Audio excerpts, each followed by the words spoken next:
आज हम आप सभी के लिए गणित का एक बहुत ही आसान सा इंटरेस्टिंग टॉपिक लेकर आया हूँ, रूल्स ऑफ डिविजिबिलिटी। अगर आपको रूल्स ऑफ डिविजिबिलिटी का ज्ञान बहुत अच्छे से हो जाए तो कभी कभी ये कैलकुलेशन को इतना आसान बना देता है जिसकी हम कल्पना भी नहीं कर सकते। इस अध्याय में बेसिकली हम ये जानते हैं कि अगर कोई संख्या दी गई है तो वो संख्या कितनी अलग अलग संख्याओं से पूरी तरह से कट जाती है। तो चलिए हम शुरू करते हैं। जैसे अगर मान लो हम कोई संख्या लेते हैं 25। ये 25 कोई संख्या है, अगर हम इसमें 5 से भाग लगाएं तो ये कितनी बार जाएगा? 5 बार।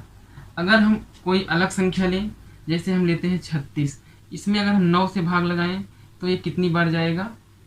4 बार। क्योंकि आप 9 का गुणा जब 4 में करेंगे तो कितना आता है? 36। जब 5 का गुणा 5 में करते हैं तो कितना आता है? 25। उसी तरह से 0 एक ऐसी संख्या है, अगर हम 0 में किसी भी संख्या से भाग लगाएं, 0 में जैसे अगर हम 1 से भाग लगाएं तो ये कितनी बार जाएगा? 0 बार। 0 में अगर हम 2 से भाग लगाएं तो ये कितनी बार जाएगा? 0 बार। उसी तरह से अगर हम 0 में 10 से भाग लगाएं तो कितनी बार जाएगा? 0 बार। क्योंकि जब आप 10 का गुणा 0 में करेंगे तो कितना आ जाएगा? 0। जैसे यहाँ पर जब 5 का गुणा 5 में करते थे तो कितना आता था? 25। जब आप 2 का गुणा 0 में करेंगे तो कितना आएगा? 0। अर्थात 0 एक ऐसी संख्या होती है जिसमें हम किसी भी संख्या से भाग दें तो भागफल हमेशा 0 आता है। लेकिन एक केस को छोड़कर, वो केस कौन सा होता है, आइए उसको देखते हैं। अगर इसी 0 में हम 0 से भाग दें तब ये कितनी बार जाएगा? 0 में अगर हम 0 से भाग दें तो आपको पता है 0 में आप किसी भी संख्या से गुणा करें हमेशा 0 ही आएगा। 0 में आप 2 से गुणा करें तब भी 0। 0 में आप 3 से गुणा करें 0। 0 में आप ऐसे अनंत से गुणा करेंगे फिर भी ये 0 ही आएगा। इसका मतलब जब आप 0 में 0 से भाग लगाएंगे तो ये कितनी बार जा सकता है? 1 बार जा सकता है, क्योंकि 0 गुणा 1 बराबर 0। ऐसे ही 2 बार जा सकता है, क्योंकि 0 गुणा 2 बराबर 0। ऐसे ही 3 बार जा सकता है, ऐसे ही ये अनंत बार तक जा सकता है। अर्थात जब आप 0 में 0 से भाग लगाएंगे तो ये निश्चित नहीं है कि ये कितनी बार जाए। अर्थात ये अनिश्चित काल तक, अनिश्चित समय तक इसका भागफल आ सकता है। अर्थात जब आप 0 में 0 से भाग लगाते हैं तो ये क्या हो जाता है? अनडिफाइंड। इसी को हम बोलते हैं अनडिफाइंड, अर्थात जो पारिभाषित ना हो। अब आप ऐसा समझ सकते हैं कि 0 में अगर हम 0 से भाग देंगे तो ये क्या हो जाएगा? अनडिफाइंड। 0 को छोड़कर अगर हम किसी भी संख्या से भाग लगाएंगे 0 में तो हमेशा 0 बार जाएगा। अब आइए देखते हैं, अगर हम 0 से किसी भी संख्या में भाग दें तब वो कितनी बार जाएगा। जैसे अगर 25 में हमने 5 से भाग लगाया तो ये गया 5 बार। अगर इसी 25 में हम 0 से भाग लगाएं तब ये कितनी बार जाएगा? 25 में अगर हम 0 से भाग लगाएंगे तो ये कितनी बार जाएगा? हम ऐसा मानते हैं कि ये 0 जो है 25 के सापेक्ष बहुत छोटा नंबर है और इसको भाग देने पर हमें इसका गुणा अनंत बार पढ़ना पड़ेगा, तब ये 25 आएगा। तो इसलिए अगर हम किसी भी संख्या में अगर हम 0 से भाग लगाएंगे तो वो हमेशा इनफाइनाइट बार जाएगा। दोस्तों, आपको यहाँ पर ध्यान देना है कि ये अपरिभाषित नहीं है, ये इनफाइनाइट है। इसको हम इनफाइनाइट बोलते हैं, अनडिफाइंड नहीं बोल सकते। तो दोस्तों, हमने आपको 0 के संदर्भ में 3 बातें बताया। पहला, अगर आप 0 में 0 से ही भाग लगाएंगे तो वो अनडिफाइन हो जाता है। अनडिफाइन का मतलब उसका कोई भी डेफिनिट मान नहीं है। दूसरी बात क्या बताया? अगर 0 में किसी भी संख्या से भाग लगाएंगे तो भागफल हमेशा 0 ही आएगा। और यदि आप किसी भी संख्या में 0 से भाग लगाते हैं तो वो इनफाइनाइट आता है। तो चलिए अब देखते हैं 1 की विभाज्यता का नियम। अगर मान लो यहाँ पे हम लिख दें 36, इसमें अगर हम 1 से भाग दें तब ये कितनी बार जाएगा? आपको पता है 36 में अगर हम 1 से भाग देंगे तो ये कितनी बार जाएगा? 36 बार। क्योंकि जब 1 का गुणा 36 में करेंगे तभी ये 36 आएगा। इसी तरह से अगर हम 32 में 1 से भाग दें तो ये 32 बार जाएगा। अर्थात किसी भी संख्या को अगर हम 1 से भाग देते हैं तो वो संख्या के बराबर जितनी संख्या होती है उसका भागफल भी उतना ही आता है। अर्थात सारी की सारी संख्याएं 1 से विभाज्य होती हैं। अब आइए देखते हैं 2 से विभाज्यता का नियम। ऐसी कौन कौन सी संख्याएं हैं जो कि 2 से कट जाएंगी। जैसे अगर हम कोई संख्या लिख दें 15, इसको अगर हम 2 से भाग दें तो आपको पता है इसमें 2 से भाग देने पर ये जाता है 7 बार, शेषफल बच जाता है 1। अगर यही संख्या 16 होता, इसमें हम 2 से भाग लगाते, तब आपको पता है अगर आप 16 में 2 से भाग लगाएंगे तो ये जाएगा 8 बार और ये पूरी तरह से कैंसिल हो जाएगा। अर्थात 2 से विभाज्यता का रूल ये कहता है अगर किसी भी संख्या के लास्ट वाला अंक, अगर कोई भी संख्या जिसके लास्ट वाला अंक अगर 2 से कट जाता है तो वो संख्या हमेशा 2 से विभाज्य होगी। जैसे इसके केस में देखो 6 है लास्ट में, अब ये 6 ये 2 से पूरी तरह से कट जाता है, इसलिए ये संख्या 2 से विभाज्य होगी। अब इसके केस में आप देखिए लास्ट में 5 है, अब आप 2 से अगर 5 में भाग लगाएंगे तो ये पूरी तरह से नहीं कटेगा, एक शेषफल आ जाएगा, इसलिए ये भी संख्या 2 से नहीं कटेगी। अगला अगर हम क्वेश्चन ले 9875, क्वेश्चन ये है अगर हम इसमें 2 से भाग दें, अगर हम इस संख्या में 2 से भाग दें तो शेषफल कितना बचेगा। अगर इस संख्या में हम 2 से भाग लगाएं तो शेषफल क्या आएगा। तो इसका शेषफल पता करने के लिए आपको इस पूरी संख्या में भाग नहीं लगाना है, आपको केवल ये लास्ट वाला अंक देखना है। इसी लास्ट वाले अंक में आपको 2 से भाग लगाना है। अब लास्ट वाले अंक में आप 2 से अगर भाग लगाएंगे तो 5 में लगाएंगे, और अगर इसमें आप भाग लगाएंगे तो ये शेषफल इसका 1 आएगा। अर्थात इस वाली संख्या में अगर हम 2 से भाग देंगे तो शेषफल कितना बचेगा, 1। अगर यहीं पे हम 6 लिख दें, अब आपसे पूछे कि इस संख्या में अगर हम 2 से भाग लगाएं तो शेषफल कितना बचेगा। अब आपको कुछ नहीं करना है, केवल आपको लास्ट वाला अंक देखना है। लास्ट वाला अंक 6 है, अब आप 2 से अगर 6 में भाग लगाएंगे तो ये 3 बार जाएगा और यहाँ पे 6 आएगा, यहाँ पे 0 आ जाएगा, अर्थात शेषफल 0 आ रहा है। ये संख्या 2 से पूरी तरह से कट जाती है। हर एक संख्या 2 से विभाज्य होगी जिसके लास्ट में सम संख्या आ जाए। सम संख्या का मतलब 0, 2, 4, 6, 8 आ जाए। इसका मतलब ये है कि हर एक सम संख्या 2 से अवश्य रूप से कटेगी और हर एक विषम संख्या 2 से नहीं कटेगी। अगर नहीं कटेगी तो शेषफल कितना आएगा। हर एक विषम संख्या में अगर आप 2 से भाग लगाएंगे तो शेषफल हमेशा 1 आएगा। और ये बात आप ध्यान दीजिएगा कि अगर आप किसी भी संख्या में भाग देते हैं तो शेषफल कभी भी उस संख्या से ज़्यादा नहीं आ सकता जिस संख्या से आप भाग दे रहे होते हैं। जैसे अगर आप इस संख्या में 2 से भाग दे रहे हैं तो इसका जो शेषफल आएगा कभी भी इस संख्या से ज़्यादा नहीं आएगा, हमेशा इस संख्या से कम ही आएगा। अब आइए देखते हैं इसी से तुलना करते हुए 2, 4, 8, 16 के विभाज्यता का नियम। आपने अभी जाना कि 2 से वे सारी की सारी संख्याएं कट जिनके लास्ट का एक अंक 2 से कट जाए। उसी से तुलना करते हुए 4 से वे सारी संख्याएं कट जाएंगी जिनके लास्ट का 2 अंक 4 से कट जाए। 8 से वे सारी संख्याएं कट जाएंगी जिनके लास्ट का 3 अंक 8 से कट जाए। 16 से वे सारी संख्याएं कट जाएंगी जिनके लास्ट का 4 अंक 16 से कट जाए। इसी तरह से अगर हम आगे बढ़ेंगे, आगे आता है 32।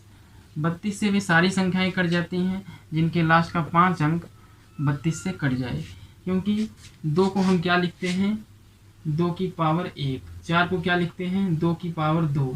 8 को क्या लिखते हैं, 2 की पावर 3। 16 को क्या लिखते हैं, 2 की पावर 4। 32 को क्या लिखते हैं, 2 की पावर 5। याद रखने के लिए यहाँ पर 1 है इसलिए लास्ट का 1 अंक, यहाँ पर 2 है इसलिए लास्ट का 2 अंक, यहाँ पर 3 है इसलिए लास्ट का 3 अंक, यहाँ पर 4 है इसलिए लास्ट का 4 अंक, यहाँ पर 5 है इसलिए लास्ट का 5 अंक।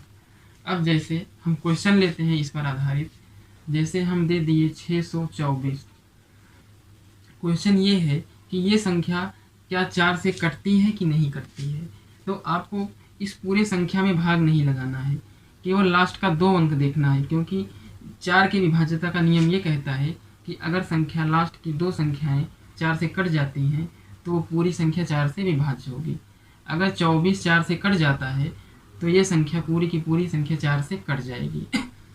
आपको पता है 24 में अगर आप 4 से भाग लगाएंगे तो ये जाता है 6 बार और ये पूरी तरह से कैंसिल हो जाता है, इसलिए ये पूरी संख्या 4 से विभाज्य होगी। अगर यही संख्या ऐसा होता 9824, तब भी चूंकि 24 4 से पूरी तरह से विभाज्य है, इसलिए ये पूरी की पूरी संख्या 4 से विभाज्य होगी। अगर हम ऐसा पूछें क्या ये संख्या 8 से पूरी तरह से कटेगी कि नहीं कटेगी, तो आपको कुछ नहीं देखना है, केवल आपको देखना है लास्ट का 3 अंक। अगर ये लास्ट का 3 अंक 8 से कट जाता है तो ये पूरी संख्या 8 से कट जाएगी।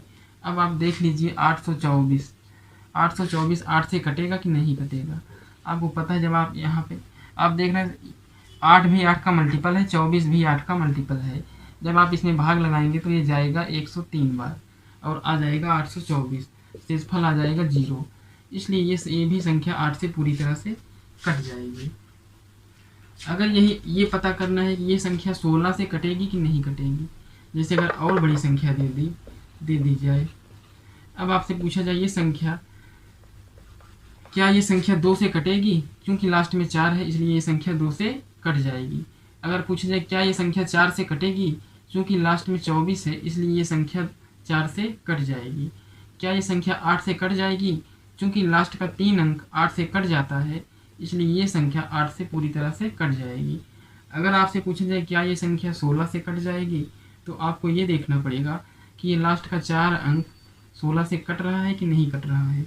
इसको देखने के लिए आप अलग से भाग दे के देख सकते हैं।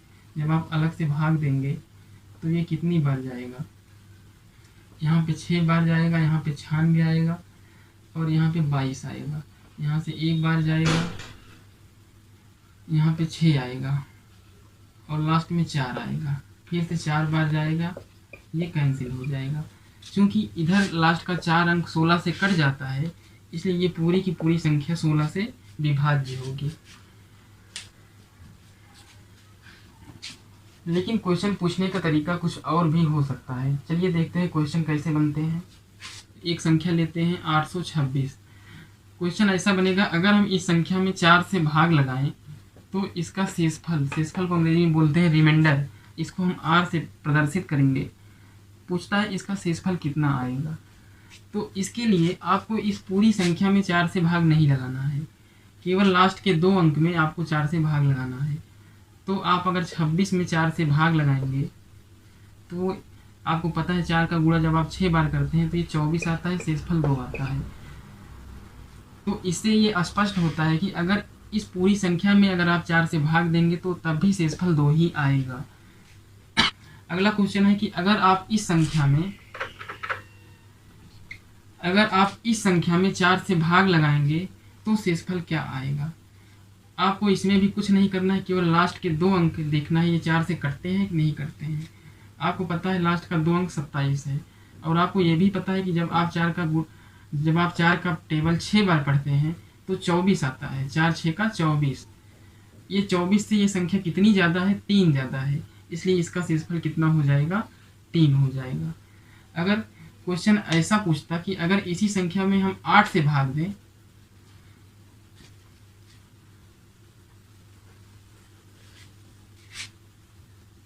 तब शेषफल कितना आएगा, 8 से भाग देने पर शेषफल कितना आएगा।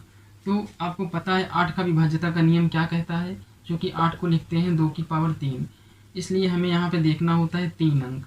अगर ये 3 अंक 8 से कट जाता है तो ये पूरी संख्या 8 से कट जाएगी। अगर नहीं कटता है, अगर ये 3 अंक 8 से नहीं कटता है, कुछ शेषफल देता है, तो इस पूरे संख्या को 8 से अगर हम भाग लगाएंगे तब भी वही शेषफल बचेगा। तो इसमें हमें रिमाइंडर ज्ञात करने के लिए केवल हमें इस संख्या में 8 से भाग देना होगा।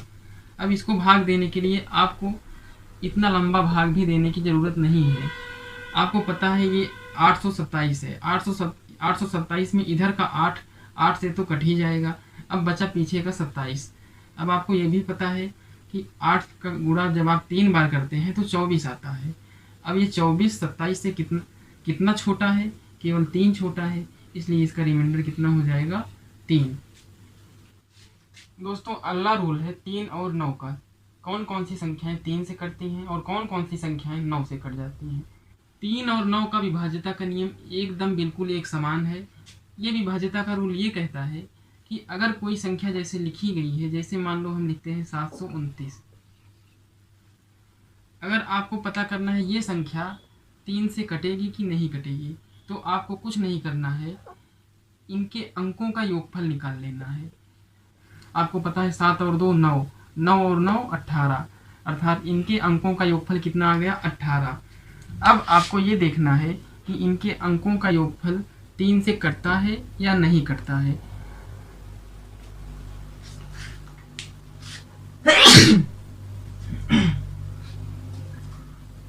अगर इनके अंकों का योगफल 3 अथवा 9 से कट जाता है तो ये पूरी की पूरी संख्या, जैसे संख्या लिखा था 729, इनके अंकों का योगफल आया 18।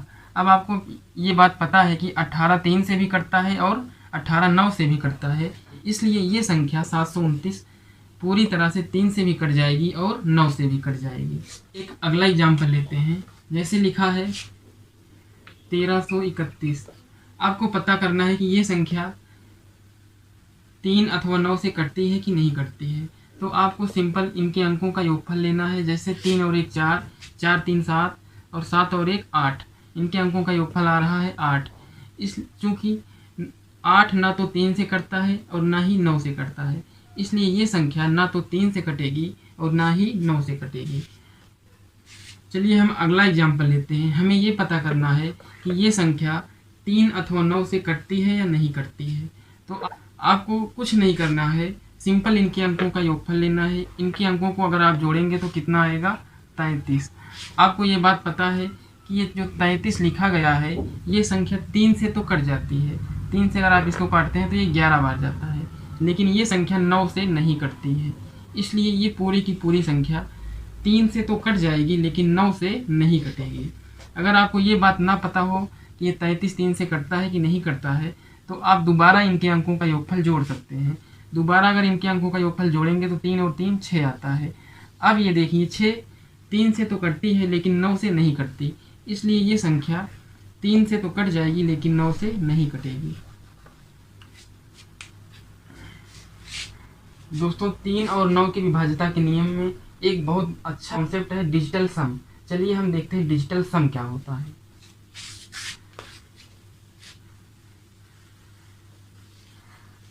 दोस्तों डिजिटल सम ये कहता है कि जहाँ भी इस संख्या में 9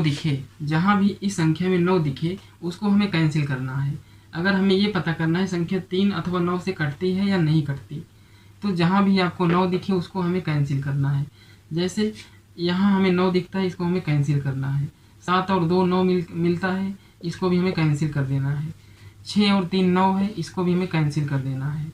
बाकी बच क्या रहा है 3 2 5 और 1 6, अर्थात क्या बच क्या रहा है 6। अब हमें देखना है ये संख्या 6 3 अथवा 9 से कटती है कि नहीं कटती है। चूँकि 6 3 से तो कटता है इसलिए ये संख्या पूरा 3 से कटेगा।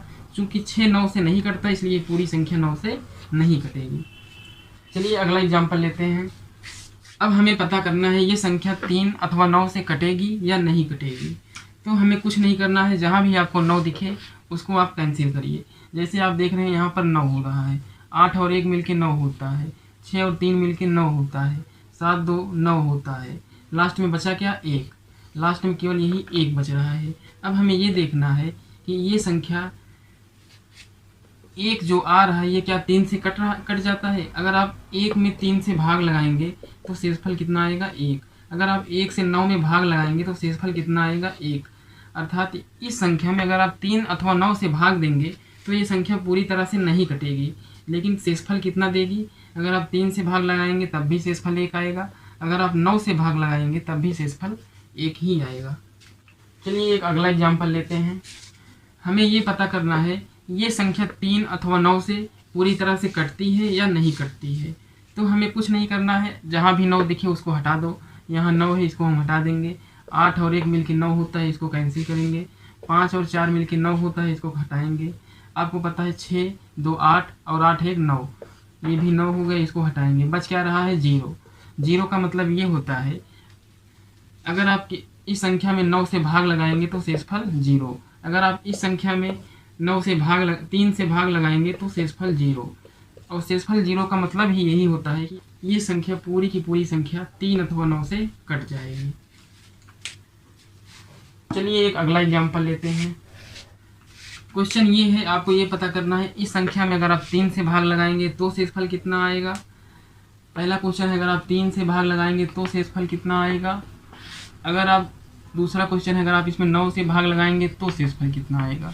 आपको कुछ नहीं करना है, केवल इसमें आपको 9 को हटाना है। आपको दिख रहा होगा इधर 9 है, 5 और 4 मिलकर 9 होता है, 6 3 मिलकर के 9 होता है। बच क्या रहा है, 8 7 15, 15 और 4 19, 8 7 15, 15 4 19। अब 19 में भी हमें इधर 9 दिख रहा है, अब इस 9 को भी हम हटा देंगे। अब हमें लास्ट में फाइनली क्या मिला, 1। अर्थात अगर हम 3 से भाग देंगे, इस संख्या में अगर हम 3 से भाग देंगे तब भी रिमाइंडर 1 ही आएगा। रिमाइंडर कितना आ गया, 1। अगर इस संख्या में हम अगर 9 से भाग देंगे तब भी रिमाइंडर 1 ही आएगा। ये बात अगर आपको ना समझ में आए तो आप ऐसा कर सकते हैं, 1 से आप 3 में भाग दे सकते हैं। ये कितनी बार जाएगा, 0 बार जाएगा, यहाँ 0 आएगा, शेषफल 1 आएगा। अगर आप 1 में 9 से भाग लगाएंगे तो ये कितनी बार जाएगा, 0 बार जाएगा, यहाँ 0 आएगा, शेषफल 1 आएगा। अर्थात चूँकि इसका डिजिटल सम कितना आया, 1, अर्थात इसके अंकों का योगफल कितना आया, 1। ये डिजिटल सम कॉन्सेप्ट यही होता है कि हमें जहाँ भी 9 दिखे उसको हमें हटा देना है। ये केवल तभी काम करेगा केवल 3 और 9 की डिविजिबिलिटी रूल में, जब हमें ये पता करना है कि ये संख्या 3 से कटती है या 9 से कटती है। जो भी डिजिटल सम आए, जैसे यहाँ पे डिजिटल सम 1 आया, अब हमें ये देखना है कि ये 1 3 से कटती है कि नहीं कटती है। अगर डिजिटल सम जो भी आ रहा है अगर वो संख्या 3 से कट जाती है तो दी गई संख्या 3 से कट जाएगी। अगर डिजिटल सम 9 से कट जाता है तो दी गई संख्या 9 से कट जाएगी। अगला क्वेश्चन दिया गया है, आपको इसमें पता करना है ये संख्या 3 अथवा 9 से क्या पूरी तरह से कट जाएगी। अगर नहीं कटेगी तो शेषफल कितना आएगा, और आप सभी को पता है अगर कट जाता है तो शेषफल हमेशा 0 आता है। चलिए इसको देखते हैं। इसको हल करने के लिए सेम वही तरीका, हमें क्या हटाना है, 9 हटाना है। 9 को अगर हटाएंगे तो आपको पता है ये 9 है, 4 4 8, और इस 2 में से अगर हम 1 लेंगे तो 4 4 8 और 1 9, ये भी 9 कैंसिल। यहाँ पे क्या बचा, 2, 7 और 2 मिलके 9, ये भी कैंसिल। अब क्या बचा, 8 5 5। हमें ये पता है कि 5 5 10 और 8 18। अब आपको ये बात पता है कि 18 3 से भी कट जाता है और 18 9 से भी कट जाता है, इसलिए ये पूरी संख्या 3 से भी कट जाएगी और 9 से भी कट जाएगी। अगर आप 3 से भाग देंगे तब शेषफल 0 आएगा, अगर आप 9 से भाग देंगे तब भी शेषफल 0 आएगा, क्योंकि हर एक संख्या जो कि पूरी तरह से कट जाती है उसके लास्ट में शेषफल 0 बचता है। आप सोच रहे हैं यहाँ पे हम 18 से क्यों भाग दे रहे हैं, क्योंकि डिजिटल सम कितना आया, 18। आप इसको और भी आगे ले सकते हैं, जहाँ अभी हमें यहाँ भी 9 दिख रहा है, 8 और 1 मिलकर 9 होता है। इसको हम काट के डायरेक्ट यहाँ पे 0 ला सकते हैं। अगर 0 आ गया तो आपको पता है कि ये संख्या 3 से भी कट जाएगी और 9 से भी कट जाएगी। चलिए आगे बढ़ते हैं दोस्तों। अगला रूल है 5 25 और 125, और ऐसे आगे ये बढ़ता जाएगा। बेसिकली ये होता है 5 की पावर 1, ये क्या होता है 5 की पावर 2, ये क्या होता है 5 की पावर 3, ये क्या होता है 5 की पावर 4। ऐसे ये भी आगे बढ़ता जाएगा, आएगा 5 की पावर 5। इन सब का विभाज्यता का नियम क्या बोलता है, 5 से वे सारी संख्याएं कट जाएंगी जिनके लास्ट का अंक 5 से कट जाए। 5 से वे सारी संख्याएं कट जाएंगी जिनके लास्ट का अंक 5 से कट जाए। अर्थात इसमें हमें क्या देखना होता है, लास्ट का केवल एक अंक। अब आती है 25 की बात। 25 से वे सारी संख्याएं कट जाती हैं जिनके लास्ट का 2 अंक 25 से कट जाए। अर्थात इसमें हमें क्या देखना होता है, लास्ट का 2 अंक। 125 से वे सारी संख्याएं कट जाएंगी जिनके लास्ट का 3 अंक 125 से कट जाए।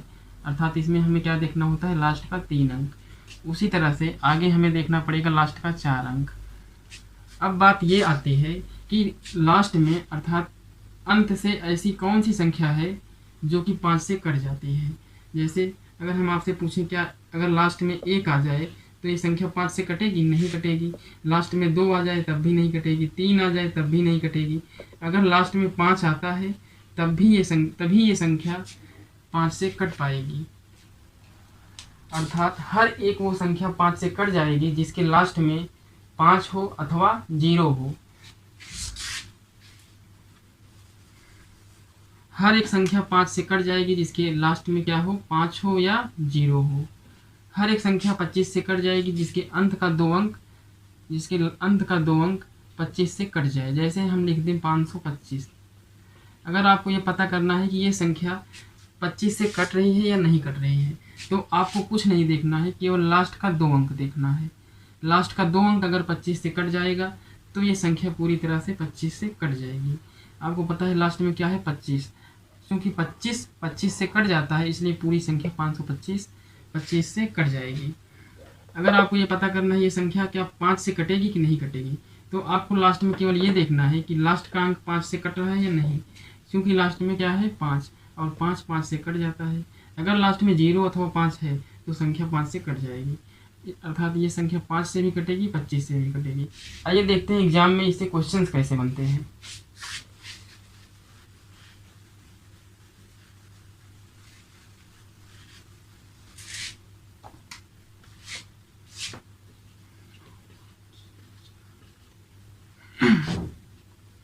दोस्तों एग्जाम में क्वेश्चन ये देगा, पूछेगा अगर हम इस संख्या को अगर हम 5 से भाग दें, इस संख्या को अगर हम 5 से भाग दें तो शेषफल क्या आएगा, तो शेषफल क्या आएगा। या ऐसे पूछेगा अगर हम इसी संख्या को 25 से भाग दें तो शेषफल क्या आएगा, ऐसा पूछेगा। इस संख्या को अगर हम 25 से भाग दें तो शेषफल क्या आएगा। ये सारे के सारे क्वेश्चंस हल करने के लिए आपको 5 के विभाज्यता का नियम, 25 के विभाज्यता का नियम पता होना चाहिए। आपको पता है 5 का विभाज्यता का नियम ये कहता है कि अगर किसी संख्या के लास्ट में 0 या 5 आ जाए तो वो संख्या 5 से कट जाएगी। आपको यहाँ पे पता है ये इधर इसके लास्ट में क्या है 3 है, और ये 3 0 से कितना बड़ा है, 3 0 से 3 बड़ा है, इसलिए इसका रिमाइंडर कितना हो जाएगा 3। आप ऐसा भी कर सकते हैं कि इस चूंकि ये लास्ट हमें देखना होता है, लास्ट का अंक 5 से अगर कट जाता है तो शेषफल, तो ये संख्या 5 से कट जाएगी। तो देखो लास्ट का अंक 3 है, अब इसमें अगर 5 से भाग दोगे तो ये पूरी नहीं कटेगी, बल्कि 3 क्या आ जाएगा शेषफल। अगला क्वेश्चन है, इस संख्या में अगर हम 25 से भाग देंगे तो शेषफल क्या आएगा। आपको पता है लास्ट का 25 से विभाज्यता का नियम ये कहता है कि अगर लास्ट का 2 अंक 25 से कट जाता है तो वो पूरी की पूरी संख्या 25 से कट जाएगी। तो हमें देखना ये है कि ये क्या 46 25 से कटता है कि नहीं। अगर आप इसमें 25 से भाग लगाएंगे तो ये 25 से नहीं कटेगा, केवल एक बार जाएगा, ये आता है 25। अब आप इसको अगर काटेंगे तो शेषफल क्या देगा 21। इसलिए इस संख्या में अगर हम 25 से भाग लगाएंगे तो शेषफल क्या आ जाएगा 21। अब अगला क्वेश्चन है, इस संख्या में अगर हम 25 से भाग लगाएंगे तो शेषफल क्या आएगा। तो आपको पता है 50 25 से कट जाता है, क्योंकि 25 गुणा 2 50 होता है। अगर आप 50 में 25 से भाग लगाएंगे तो ये 2 बार जाएगा, और ये पूरी तरह से कट के शेषफल क्या दे देगा 0, इसलिए यहाँ पर रिमाइंडर क्या आ जाएगा 0। इस सेशन में इतना ही, मिलते हैं इसके अगले पार्ट। वीडियो अगर आपको अच्छा लगे तो हमारे चैनल को सब्सक्राइब करिए, और कम से कम 2-4 लोगों को आप शेयर करिए, जिससे अधिक से अधिक लोग इसका लाभ उठा सकें। इसके पहले अध्याय में मैंने आपको 0 से लेकर के 5 तक की संख्याओं पर आधारित डिविजिबिलिटी रूल्स बहुत अच्छे से समझाया था। तो आज हम इस अध्याय में 5 से आगे की संख्याओं के डिविजिबिलिटी रूल्स को डिस्कस करेंगे। वैसे तो मार्केट में आपको 7, 11, 13 की विभाज्यता के बहुत सारे नियम्स मिल जाएंगे, लेकिन मैं आपको एक यूनिक मेथड बताने जा रहा हूँ जो तीनों का कंबाइंड मेथड है, और ये हर जगह एप्लीकेबल होता है। तो चलिए स्टार्ट करते हैं। यदि आपको ये चेक करना है कि दी गई संख्या 7, 11 अथवा 13 से विभाज्य है या नहीं, तो सबसे पहले दी गई संख्या में आपको पेयरिंग करना है। 3 संख्याओं की पेयरिंग करना होता है, और वो किधर से, वो हमेशा इकाई वाले संख्या की तरफ से पेयरिंग करना होता है। अर्थात आपको इधर से 3 संख्याओं की पेयरिंग करना है। अगर आप इधर 3 संख्याओं की पेयरिंग करेंगे तो इधर आपको दिख रहा होगा 922, और इधर केवल एक ही संख्या बच रही है। इधर केवल एक ही संख्या बच रही है, लेकिन चाहिए हमें कितना 3 संख्या। तो 3 संख्या बनाने के लिए इधर हम 2 0 बढ़ा सकते हैं। अगर हम 2 0 बढ़ाएंगे तो ये क्या हो जाएगा 5। एक संख्या आपको दिख गई 922 और दूसरी संख्या आपको दिख गई 5। अब करना क्या होता है, अब इन दोनों संख्याओं का आपस में आप अंतर ले लीजिए। अंतर होता है बड़ी वाली संख्या में से हमेशा छोटी वाली संख्या को घटाया जाता है। तो यदि आप 922 में से 5 को घटाएंगे तो कितना आएगा 917। 922 में से यदि आप 905 को घटाएंगे तो कितना आता है 917। तो अब आपको बारी बारी से इसको इसमें 7 से भाग देना है, उसके बाद 11 से भाग देना है, उसके बाद 13 से भाग देना है। अगर ये संख्या 7 से कट जाएगी तो ये पूरी संख्या 7 से विभाज्य होगी। अगर ये संख्या 11 से कट जाएगी तो ये पूरी संख्या 11 से विभाज्य होगी। अगर यही संख्या 13 से कट जाती है तो ये पूरी संख्या 13 से विभाज्य होगी। दोस्तों अगर आप 917 में भाग लगाएंगे 7 से तो ये संख्या पूरी तरह से कट जाएगी और शेषफल क्या आएगा 0। शेषफल क्या आएगा 0, अर्थात ये पूरी संख्या 7 से तो विभाज्य है, ये पूरी संख्या 7 से विभाज्य है। लेकिन यदि आप 917 में 11 से भाग लगाएंगे, 917 में यदि आप 11 से भाग लगाएंगे तो ये पूरी तरह से नहीं कटेगी, कुछ ना कुछ शेषफल जरूर आएगा। अर्थात 917 11 से नहीं कट रहा है, इसलिए ये पूरी संख्या 11 से नहीं कटेगी, ये पूरी संख्या 11 से नहीं कटेगी। अब आइए देखते हैं क्या ये संख्या 13 से कटेगी कि नहीं। 13 से चेक करने के लिए हमें फिर वही काम, 917 में 13 से भाग लगाएंगे। यदि 13 से ये पूरी संख्या, यदि ये संख्या 13 से पूरी तरह से कट जाएगी तो ये संख्या भी 13 से कट जाएगी। अगर आप भाग लगा के देखेंगे तो 917 13 से भी नहीं कटेगी, इसलिए ये संख्या 13 से भी नहीं कटेगी। तो ये संख्या केवल 7 से कटेगी, ना तो 11 से कटेगी और ना 13 से कटेगी। चलिए आगे बढ़ते हैं। अगली संख्या है 6489। अब इसको हमें पता करना है ये 7 11 13 से कटेगी या नहीं कटेगी। तो इसमें भी सेम वही काम, हमें 3 3 की पेयरिंग करना है, वो भी पेयरिंग इधर से। अगर आप पेयर बनाएंगे तो इधर 489 मिल गया और इधर आप 2 जीरो बढ़ा के पेयर बनाएंगे तो इधर 6 मिल गया। अब दोनों का अंतर लेंगे, 489 में से यदि आप 6 को घटाएंगे तो कितना आएगा 483। अब देखना है ये संख्या 7 11 13 में से किन किन संख्याओं से कटेगी। यदि आप इसमें 7 से भाग लगाएंगे तो ये संख्या पूरी तरह से कट जाएगी। अगर ये संख्या पूरी तरह से कट गई तो ये भी संख्या पूरी तरह से 7 से कट जाएगी। यदि आप इसमें 11 से भाग लगाएंगे तो ये पूरी तरह से नहीं कटेगी, कुछ न कुछ शेषफल देगा, इसलिए ये भी संख्या 11 से पूरी तरह से नहीं कटेगी। यदि आप इसी संख्या में 13 से भाग लगाते हैं तो ये संख्या पूरी तरह से नहीं कटेगी, कुछ न कुछ शेषफल आएगा, इसलिए ये भी संख्या 13 से पूरी तरह से विभाज्य नहीं है। चलिए दोस्तों आगे बढ़ते हैं।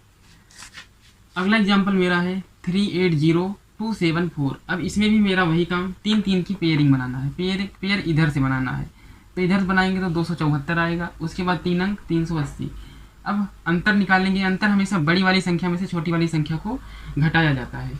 यदि आप इसमें से इसको घटाएंगे तो कितना आएगा, 10 से 6 गया, 10 से 4 गया 6, बाकी इधर 0 इधर 1। यदि आप घटाएंगे तो कितना आएगा 106। अब करना क्या है, बारी बारी से एक बार 7 से चेक करना है क्या 106 कटता है कि नहीं। यदि आप इसमें 7 से भाग लगाते हैं तो ये पूरी तरह से नहीं कटेगा, कुछ ना कुछ शेषफल आता है। यदि आप इसमें 11 से भाग लगाते हैं, यदि आप इसमें 11 से भाग लगाएंगे तब भी ये पूरी तरह से नहीं कटेगा, कुछ ना कुछ शेषफल आएगा। यदि आप इसमें 13 से भाग लगाएंगे तब भी ये पूरी तरह से नहीं कटेगी, कुछ ना कुछ शेषफल आता है। अर्थात ये 106 ना तो 7 से कटी है, ना 11 से कटी है और ना ही 13 से कटी है, इसलिए ये संख्या ना तो 7 से कटेगी, ना 11 से कटेगी और ना ही 13 से कटेगी। अर्थात ये संख्या किसी से भी नहीं कटेगी। अगला एग्जाम्पल आपको दिख रहा होगा। अब इसमें भी मेरा वही काम होगा, इसमें भी हम पेयरिंग करेंगे। पेयर कहाँ से बनाएंगे, इधर से।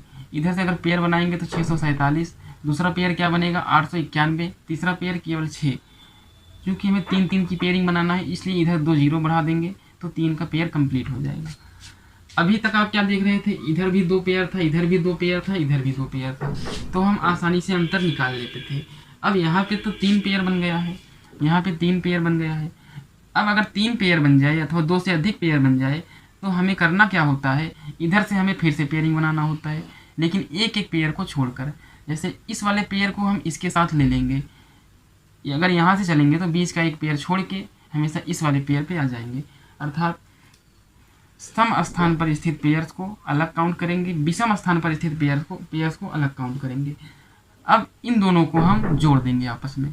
अगर आप 647 में 6 को जोड़ेंगे तो कितना आ जाता है, 653। तो एक पेयर बन गया हमारा 653। इन दोनों को लेकर के हम एक अलग पेयर बना लेंगे, तो एक पेयर मेरा बन गया 653 और दूसरा पेयर क्या बन गया 891। अब हमें इन दोनों का अंतर निकालना है। यदि हम इन दोनों का अंतर निकालेंगे तो इन दोनों का अंतर कितना आता है, क्योंकि आपको पता है 891 बड़ा है और 653 छोटा है। यदि आप 891 से 653 को घटाते हैं तो क्या आता है, 11 से 3 गया 8 और इधर 3 आ जाएगा, इधर 2 आ जाएगा। अर्थात घटाने पर क्या आ गया 238। अब हमें देखना है ये 238 क्या 7 से कटता है अथवा 11 अथवा 13 से कटता है या नहीं। यदि आप 238 में 7 से भाग लगाते हैं तो ये पूरी तरह से कट जाता है, इसलिए ये संख्या 7 से तो पूरी तरह से कट जाएगी। यदि आप इसी संख्या में 11 से भाग लगाएंगे तो ये पूरी तरह से नहीं कटेगी, कुछ ना कुछ शेषफल आएगा, इसलिए ये संख्या 11 से नहीं कटेगी। यदि आप इसी संख्या में 13 से भाग लगाएंगे तो भी ये संख्या पूरी तरह से नहीं कटेगी, शेषफल जरूर आएगा, इसलिए इस संख्या में यदि आप 13 से भाग लगाएंगे तो भी ये पूरी तरह से नहीं कटेगी, अर्थात कुछ ना कुछ शेषफल आएगा। चलिए दोस्तों अगला एग्जाम्पल लेते हैं। अगला एग्जाम्पल आपके सामने है, तो इसमें भी हमें चेक करना है संख्या क्या 7, 11 अथवा 13 से कटती है या नहीं। तो हमें फिर से वही काम करना है, इसकी पेयरिंग बनाना है। पेयर इधर से बनाएंगे, इधर से 3 अंक, इधर से 3 अंक, इधर से 3 अंक। आप देख रहे हैं यहाँ पे 3-3 पेयर बन रहे हैं।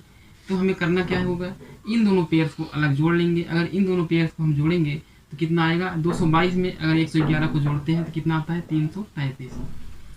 एक पेयर हो गया हमारा 333। अब इस वाले पेयर का अंतर इस वाले पेयर के साथ लेंगे, अर्थात 333 का अंतर 333 से ही लेंगे। अगर आपको पता है इन दोनों का अंतर कितना आता है 0, इन दोनों का अंतर 0। और आपको ये भी पता है कि 0 हर किसी संख्या से पूरी तरह से कट जाती है। 0 हर किसी संख्या से, अर्थात यदि आप 0 में 7 से भाग लगाएंगे तब भी कट जाएगी, 0 में आप 11 से भाग लगाएंगे तब भी, 0 में आप 13 से भाग लगाएंगे तब भी पूरी तरह से कट जाएगी। इसलिए ये संख्या 7, 11 और 13 तीनों अंकों से विभाज्य है, अर्थात ये संख्या 7, 11, 13 तीनों से कट जाएगी। चलिए दोस्तों एक और एग्जाम्पल लेते हैं, और ये एग्जाम्पल बहुत ही इंपॉर्टेंट है, इसको आप ध्यान से समझिएगा। एग्जाम्पल आपके सामने है, यहाँ भी हमें वही काम करना है, इधर से हमें पेयरिंग करना है। पेयरिंग अगर आप करेंगे तो इधर का 3 अंक, उसके बाद का 3 अंक, उसके बाद का 3 अंक, उसके बाद इधर केवल 1 अंक बचा। हमें चाहिए 3 अंक, इसलिए इधर हम 2 0 बढ़ाएंगे। तो आपको दिख रहा है इधर आपको 4 पेयर दिख रहा है, 4 पेयर दिख रहा है। मैंने आपको क्या बताया था, यदि आपको 2 से अधिक पेयर दिखे तो हमें फिर से 2-2 की पेयरिंग करना होता है, लेकिन एक एक पेयर को छोड़कर। जैसे अगर हम इधर से स्टार्ट करेंगे तो इसको छोड़ करके इसका पेयर इसके साथ बनेगा, उसके बाद यहाँ से स्टार्ट करेंगे तो इसका पेयर इसके साथ बनेंगे। अर्थात 973 को हमें 432 के साथ जोड़ना है, और इस 2 को हमें इस 402 के साथ जोड़ना है। यदि हम 2 को 402 के साथ जोड़ेंगे तो ये आता है 404, और 973 को अगर हम 432 के साथ जोड़ेंगे तो ये क्या आएगा 1405। अब करना क्या होता है, हमें इन दोनों का अंतर लेना है। यदि आप इन दोनों का अंतर लेंगे तो अंतर कितना आएगा, 1405 में से यदि आप 404 को घटाते हैं तो कितना आता है 1001। 1001 यदि 1001 7 से कट जाता है तो ये पूरी संख्या 7 से कट जाएगी। यदि 1001 13 से कट जाएगा तो ये पूरी संख्या 13 से कट जाएगी। यदि ये संख्या 11 से कट जाएगी तो ये संख्या 11 से कट जाएगी। अब हमें देखना ये है कि ये संख्या क्या 7, 11 अथवा 13 से कटती है या नहीं। यदि आप 1001 में 7 से भाग लगाते हैं तो ये संख्या पूरी तरह से कट जाएगी, लास्ट में शेषफल क्या आएगा 0। इसको आप आराम से खुले दिमाग से लगाइएगा, 7 से 1001 में भाग दीजिएगा, लास्ट में शेषफल 0 ही आएगा। उसी तरह से अगर यदि आप 1001 में 11 से भाग लगाएंगे तब भी ये पूरी तरह से कट जाएगा, और लास्ट में शेषफल क्या आएगा 0। उसी तरह से यदि आप इसमें 13 से भाग लगाएंगे तब भी ये पूरी तरह से कट जाएगा, और लास्ट में शेषफल क्या आएगा 0। इसका मतलब ये है कि ये 1001, 7, 11, 13 तीनों के तीनों संख्याओं से कट जाता है, अर्थात ये वाली संख्या 7, 11, 13 तीनों संख्याओं से विभाज्य है। दोस्तों अभी हमने आपको क्या बताया, 1001। 1001 बहुत ही इम्पॉर्टेंट नंबर है। बेसिकली ये होता क्या है, ये 1001 क्या है, यदि आप इसका फैक्टर करेंगे, फैक्टर का मतलब गुणनखंड, यदि आप इसका गुणनखंड करेंगे तो ये बेसिकली है क्या 7, 11 और 13 का आपस में गुणा ही 1001 होता है, अर्थात 7, 11, 13 का गुणा ही 1001 होता है। आपको ये बात अच्छे से पता है। 1001 में 7 भी छिपा है, 11 भी छिपा है और 13 भी छिपा है, अर्थात जो संख्या 1001 से कटेगी वो संख्या 7 से भी कट जाएगी, 11 से भी कट जाएगी और 13 से भी कट जाएगी। मैंने आपको पीछे बताया था 5, 25 और 125 की विभाज्यता का नियम, अर्थात आप अगर 125 का फैक्टर करेंगे तो ये होगा 5 गुणे 5 गुणे 5, अर्थात 125 में आप देख रहे हैं 5 भी छिपा है और 5 गुणे 5 माने 25 भी छिपा है। इसी को आप इस तरह भी लिख सकते हैं ना, 25 गुणे 5, अर्थात इसी 125 में 5 भी छिपा है, 25 भी छिपा है। अर्थात जो संख्या 125 से कट जाएगी वो संख्या 5 से भी कटेगी और वही संख्या 25 से भी कट जाएगी। उसी तरह से आप देख रहे होंगे इधर 25 है, 25 को हम क्या लिख सकते हैं, 5 गुणे 5। इसका मतलब ये है कि 25 में ही 5 छिपा है, अर्थात जो संख्या 25 से कट जाएगी वो संख्या 5 से भी कट जाएगी। एग्जाम में इस पे क्वेश्चंस कैसे बनते हैं, एग्जाम में क्वेश्चंस ऐसे बनेगा कि एक संख्या है जो कि 11 और 13 दोनों से कट जाएगी, तो वो संख्या निम्न विकल्पों में से किस संख्या से कट जाएगी। 4 ऑप्शन देगा। पहला ऑप्शन रहेगा 11 गुणे 13, दूसरा ऑप्शन रहेगा 11 प्लस 13, तीसरा ऑप्शन रहेगा 11 माइनस 13, चौथा ऑप्शन रहेगा 11 भागे 13। तो यदि आपको ये बात पता है कि अगर कोई संख्या 11 से भी कट रही है और वो 13 से भी कट रही है, तो ये बात ज़रूरी है कि वो संख्या 11 और गुणे 13 से भी कट जाएगी। ये कॉन्सेप्ट यहीं से निकल के आया है। अर्थात जो संख्या 11 गुणे 13 से कटेगी वो संख्या 11 से भी कटेगी, 13 से भी कटेगी, क्योंकि 11 गुणे 13 में ही 11 छिपा है और इसी में ही 13 छिपा हुआ है। दोस्तों यहीं से 6, 18 और इन टाइप की संख्याओं का विभाज्यता का नियम आता है। अर्थात 6 से वे सारी संख्याएं कटेंगी जो कि 3 से भी कट जाएं और 2 से भी कट जाएं। अर्थात 6 से वही संख्या कटेगी जो 3 के साथ साथ 2 से भी कट जाए। अब 18 का अगर हम फैक्टर बनाते हैं तो 18 का फैक्टर आता है 9 गुणा 2। अर्थात 18 से वही संख्या कटेगी जो 9 के साथ साथ 2 से भी कट जाए। आप देख रहे हैं जो संख्या 18 से कटेगी वो संख्या 9 से भी कटेगी। और आपको 9 में क्या दिख रहा है, 9 को हम लिख सकते हैं 3 गुणा 3। अर्थात 18 में ही 3 छिपा हुआ है, 9 छिपा हुआ है और 2 छिपा हुआ है। अर्थात जो संख्या 18 से कटेगी वही संख्या 3 से भी कट जाएगी, 9 से भी कट जाएगी और 2 से भी कट जाएगी।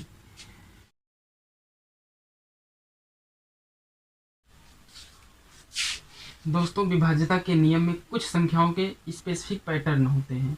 आइए देखते हैं। जैसे यदि कोई संख्या इस पैटर्न में है, अर्थात 2 अंक 2 बार रिपीट हुए हों, तो वो संख्या 101 से अवश्य कटेगी। जैसे एग्जाम्पल, अगर मान लो कोई संख्या 2323 है, आप देख रहे हैं यहाँ पर 2 अंक 2 बार रिपीट हुए हैं, तो इसी संख्या को हम और क्या लिख सकते हैं, इसी संख्या को आप 23 गुणा 101 लिख सकते हैं। कुछ नहीं हम किए हैं, केवल इसी पैटर्न को फॉलो किए हैं। अर्थात ये संख्या 23 से तो कटेगी ही कटेगी, साथ ही साथ 101 से भी कटेगी। अर्थात यदि आपने इसका फैक्टर किया तो क्या मिला, 23 गुणा 101। अर्थात इसी अंक में 23 भी छिपा हुआ है और 101 भी छिपा हुआ है। उसी तरह से यदि 2 अंकों का 3 बार रिपीटेशन हुआ है तो वो संख्या उन 2 अंकों से तो कटेगी ही कटेगी, साथ ही साथ 10,101 से भी कट जाती है। उसी तरह से यदि 3 अंकों का 2 बार रिपीटेशन हुआ है तो वो संख्या उन तीनों अंकों से तो कटेगी ही कटेगी, साथ ही साथ 1001 से भी कट जाएगी। और आपको पता है 1001 का मतलब क्या होता है, 7 गुणे 11 गुणे 13। अर्थात यदि कोई संख्या इस पैटर्न में है तो वो इससे भी कटेगी, 1001 से भी कटेगी, 7 से भी कटेगी, 11 से भी कटेगी और 13 से भी कटेगी। इसका एग्जाम्पल क्या है, जैसे 123 आपको पता है मैंने इसी पैटर्न में इसको लिख दिया है। आप देख रहे हैं 3 अंक 2 बार रिपीट हुए हैं, तो ये संख्या इसको हम क्या लिख सकते हैं, 123 गुणे 1001। अब 1001 को हम फिर से क्या लिख सकते हैं, 7 गुणे 11 गुणे 13। अर्थात ये संख्या 123 से भी कट जाएगी, 1001 से भी कट जाएगी और साथ 11 13 से भी कट जाएगी। आशा करता हूँ आपको ये बात बहुत अच्छे से समझ में आई होगी। चलिए आगे बढ़ते हैं। 11 का स्पेशल रूल ये कहता है, इसमें आपको करना क्या होता है, सबसे पहले इसमें आपको पेयरिंग करना होता है, लेकिन एक अंकों को छोड़कर। यदि आप यहाँ से पेयरिंग करेंगे तो 1 से 1 के बाद 6 मिलता है एक अंक को छोड़ने पर, उसके बाद 6 के बाद एक अंक को छोड़ने पर हमें 5 मिलता है। उसके बाद यदि हम एक अंक को छोड़ने के बाद आएंगे तो हमें कुछ भी नहीं है, इसलिए ये वाला पेयर केवल यहीं तक चलेगा। उसके बाद बची हुई संख्याओं का हम अलग पेयर बनाते हैं। अगर हम 6 से बची हुई संख्याओं को पेयर बनाएंगे तो 6 के बाद हमें 4 मिला, 4 के बाद हमें क्या मिला, 2। अब इन सारी संख्याओं को हम अलग जोड़ते हैं। अगर इसको अलग जोड़ेंगे तो 6 4 2, 6 4 10, 10 2 12। और इन संख्याओं को हम अलग जोड़ते हैं। 1 6 5, 6 1 7, 7 5 12। अब इन दोनों का हम ले लेते हैं अंतर। अंतर क्या आना चाहिए? अगर इन दोनों का अंतर कोई भी ऐसी संख्या आ जाए जो कि 11 से पूरी तरह से कट जाए, तो दी गई संख्या पूरी तरह से 11 से कट जाएगी। आप देख रहे हैं इन दोनों का अंतर क्या आ गया? 0। और आपको पता है 0 11 से पूरी तरह से कट जाता है, इसलिए ये संख्या 11 से पूरी तरह से कट जाएगी। अगले एग्जाम्पल में भी हमें सबसे पहले पेयरिंग करना है एक एक अंकों को छोड़कर। 7 4 11, 11 9 20, 20 8 28। इसका योगफल कितना आ गया? 28। अब उसके बाद इन सारे अंकों को जोड़ना है। 9 5 14, 14 और 3 17। इसके बाद अगर हम आगे बढ़ेंगे तो कोई अंक नहीं मिलेगा, इसलिए 9 5 14, 14 और 3 17। अब इन दोनों का हम अंतर लेंगे। अंतर हमेशा बड़े में से छोटे को घटाया जाता है। यदि आप 28 से 17 घटाते हैं तो आता है 11, और आपको ये बात अच्छे से पता है कि 11 11 से कट जाएगी, इसलिए ये संख्या 11 से कट जाएगी। चलिए अगला एग्जाम्पल देखते हैं। इसमें भी सबसे पहले हमें करना है पेयरिंग हम करेंगे। 6 और 2 8, 8 6 14, 14 और 6 14 और 9, 6 2 8, 8 6 14, और 14 और 9 कितना होगा?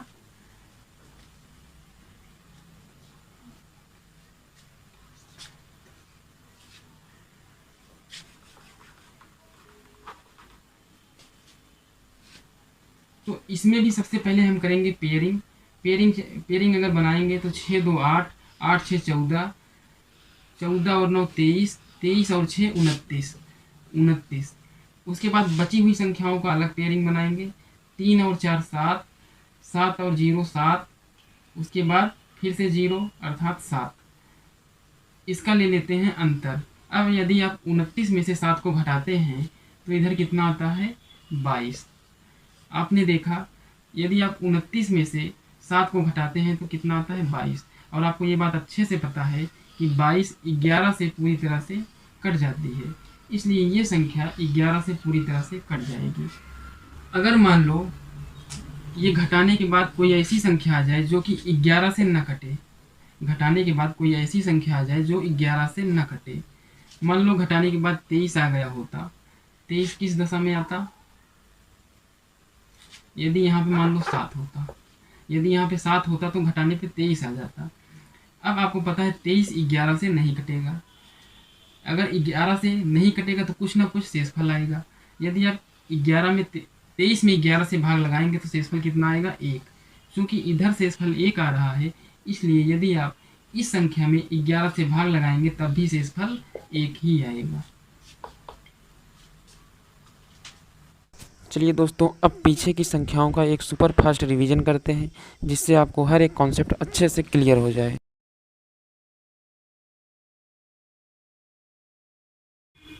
दोस्तों मैंने आपको जीरो के संदर्भ में 3 बातें बताया था। पहली बात क्या बताया था?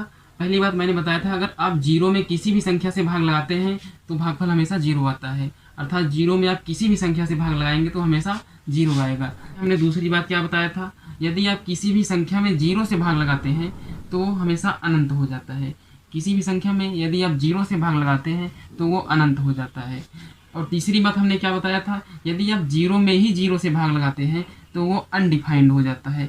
अनडिफाइंड का मतलब इसका एक ऐसा मान आता है, इसका कोई भी डिफिनिट मान नहीं आता है, अर्थात इसके एक से अधिक मान आते हैं। जैसे अगर आप जीरो में जीरो से भाग लगाएंगे तो भागफल 1 भी हो सकता है, 2 भी हो सकता है, 3 भी हो सकता है, ये ऐसे ऐसे अनंत तक जा सकता है, इसलिए इसका कोई डेफिनेट मान नहीं होता है।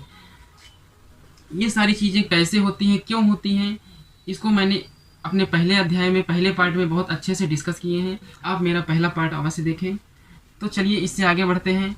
इससे आगे आने वाली संख्या 1 होती है।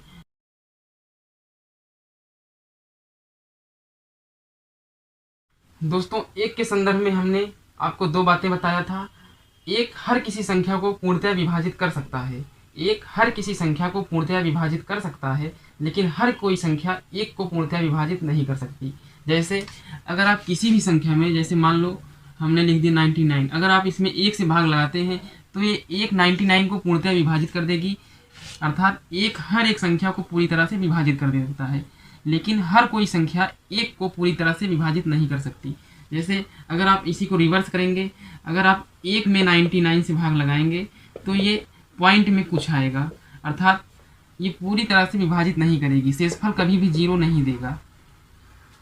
लेकिन यदि आप 1 में 1 से भाग लगाते हैं तो ये एक बार जाता है और शेषफल कितना आता है 0, अर्थात 1 केवल 1 को ही पूर्णतः विभाजित कर सकता है। अर्थात हर कोई संख्या 1 को पूर्णतः विभाजित नहीं कर सकती है, लेकिन 1 को पूर्णतः विभाजित कर सकता है। अर्थात 1 को पूर्णतः विभाजित करने वाली केवल एक ही संख्या है और वो है केवल 1।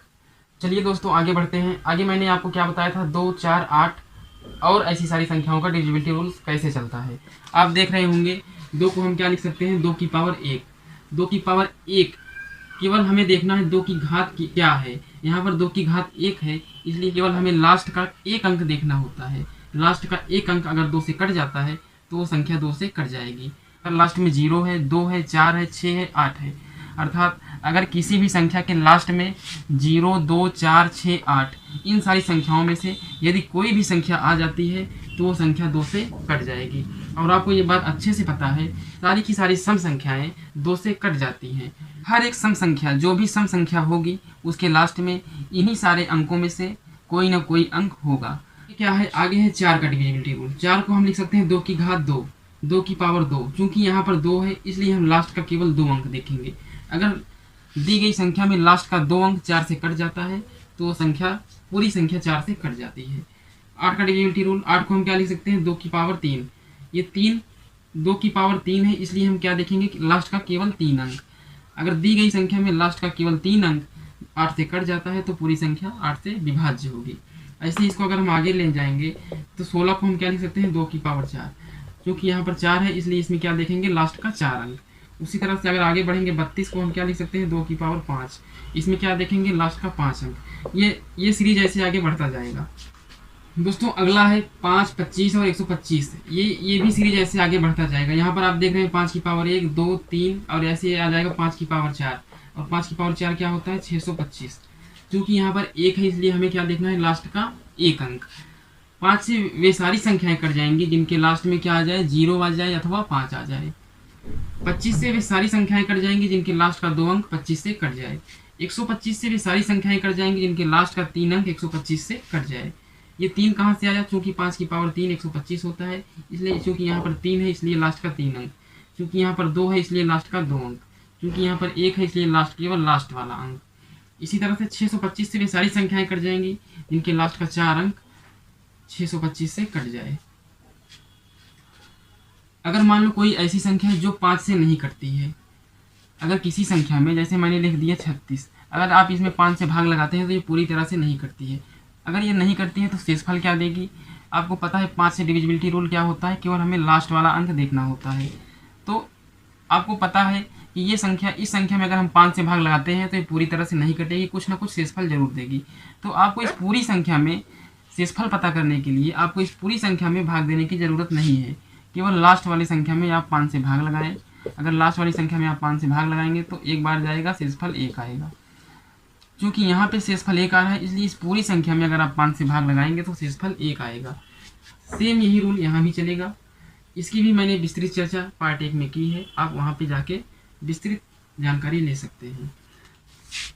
दोस्तों अगला रूल है 3 और 9 का। 3 और 9 का रूल मैंने आपको बताया था, डिजिटल सम से लगाना आसान होता है। डिजिटल सम क्या कहता है, डिजिटल सम ये कहता है आपको इन सारी संख्याओं में जहाँ भी आपको 9 दिखे उसको हटा दो।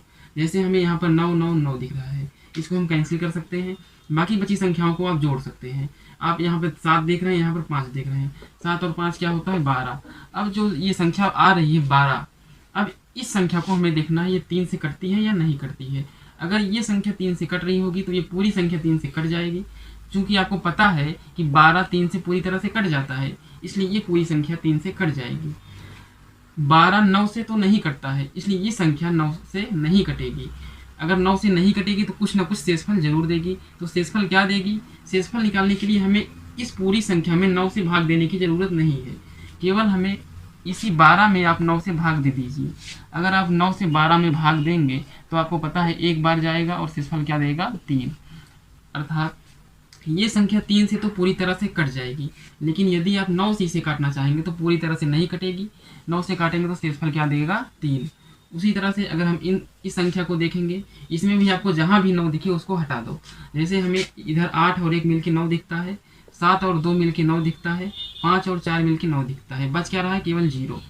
अब आपको देखना ये 0 3 से कटता है या नहीं कटता है। मैंने 0 वाले रूल्स में आपको क्या बताया था कि यदि आप 0 में किसी भी संख्या से भाग लगाते हैं तो हमेशा पूरी तरह से वो कट जाता है और शेषफल क्या देता है? 0। अर्थात 0 3 से भी कट जाएगा और 9 से भी कट जाएगा। इसलिए ये पूरी संख्या 3 से भी डिविजिबल है और 9 से भी डिविजिबल है। अर्थात इसमें यदि आप 3 से भाग लगाएंगे तो भी शेषफल 0, 9 से भाग लगाएंगे तो भी शेषफल 0। अगला एग्जाम्पल लेते हैं, इसमें भी सेम वही काम, जहाँ भी आपको 9 दिखे उसको हटा दो। यहाँ पर देखो 7 और 2 मिल के 9 होता है, यहाँ भी 9 है, इसको हटा दो। इधर 6 और इधर 3, 6 और 3 मिल के 9, इधर 7 इधर 2, 7 और 2 मिल के 9, बस क्या रहा है? कुछ नहीं बच रहा है, इसका मतलब 0। और आपको पता है 0 3 से भी कटेगा, 9 से भी कटेगा, इसलिए ये पूरी संख्या 3 से भी कट जाएगी और 9 से भी कट जाएगी। आगे क्या लिखा गया है? 5 9 9 3। अब यहाँ भी आपको जहाँ जहाँ 9 दिखे उसको हटा दो। इधर 9 है, इधर 9 है, इसको हटा दो। बच क्या रहा है? 5 और 3, 5 3 मिलके होता है 8। अब देखना ये 8 क्या 3 से कटता है? यदि आप 3 से 8 को काटना चाहेंगे तो नहीं कटेगा, ये 2 बार जाएगा, 6 आएगा, शेषफल क्या आएगा? 2। अर्थात इस पूरी संख्या में यदि आप 3 से भाग लगाएंगे तो पूरी तरह से नहीं कटेगी, शेषफल क्या देगा? 2 देगा। अगर इसे 9 से काटना है तो आपको पता है इधर 8 आ रहा है। अब 8 को अगर 9 से आप भाग लगाएंगे तो ये पूरी तरह से नहीं कटेगा, लेकिन शेषफल कितना देगा? यदि आप 9 से 8 में भाग लगाते हैं तो ये 0 बार जाता है, इधर 0 आता है, यहाँ पर 8 आता है, अर्थात शेषफल क्या देगा? 8 देगा। अर्थात ये वाली संख्या ना तो 3 से कटेगी ना तो 9 से कटेगी। अगर आप 3 से भाग लगाएंगे तो शेषफल 2 देगा, यदि आप 9 से भाग लगाएंगे तो शेषफल 8 देगा। चलिए दोस्तों आगे बढ़ते हैं, आगे देखते हैं 10 100 1000 और ऐसे आगे भी बढ़ता जाएगा ये सीरीज। देखते हैं इन सब का डिविजिबिलिटी रूल क्या कहता है। यदि आपको 10 से विभाज्यता चेक करना है, क्योंकि इधर 1 0 है, इसलिए यदि दी गई संख्या में लास्ट में 1 0 होगा तो वो संख्या 10 से पूरी तरह से विभाज्य होगी। यदि आपको 100 से विभाज्यता चेक करना है तो दी गई संख्या के लास्ट में कम से कम 2 0 होना चाहिए, क्योंकि यहाँ पर आपको 2 0 दिख रहा है। यदि आपको 1000 से विभाज्यता चेक करना है तो दी गई संख्या के लास्ट में कम से कम 3 0 होना चाहिए, क्योंकि यहाँ पर 3 0 है। जैसे आप देखेंगे यदि आप 30 में यदि आप 10 से भाग लगाते हैं तो ये 1 0 कैंसिल कर देते हैं ना, कितना आता है? 3 आता है। ये 1 0 क्यों कैसे कैंसिल होगा? जब यहाँ पे 0 रहेगा तभी तो कैंसिल हो पाएगा। यदि आप इसी को 100 से भाग लगाते, 300 को 100 से अगर भाग लगाते तो इस नीचे वाले 2 0 को इस वाले 2 0 से कैंसिल कर देते। इसलिए यदि हमें 100 से विभाज्यता चेक करना है तो ऊपर 2 0 होना जरूरी है। यदि 10 से विभाज्यता चेक करना है तो ऊपर 1 0 होना जरूरी है। जैसे इसी संख्या में यदि 300 में ही यदि आप 10 से भाग लगाते हैं तो तब ये कितना आ जाता है? यहाँ से 1 0, यहाँ से 1 0 कैंसिल होकर कितना आ जाता है? 30 आ जाता है। इसका मतलब ये है, आप देख रहे हैं 300 जो है ये 100 से भी विभाज्य है और यही 300 10 से भी विभाज्य है। इसका मतलब जो संख्या 100 से विभाज्य होगी वो संख्या 10 से भी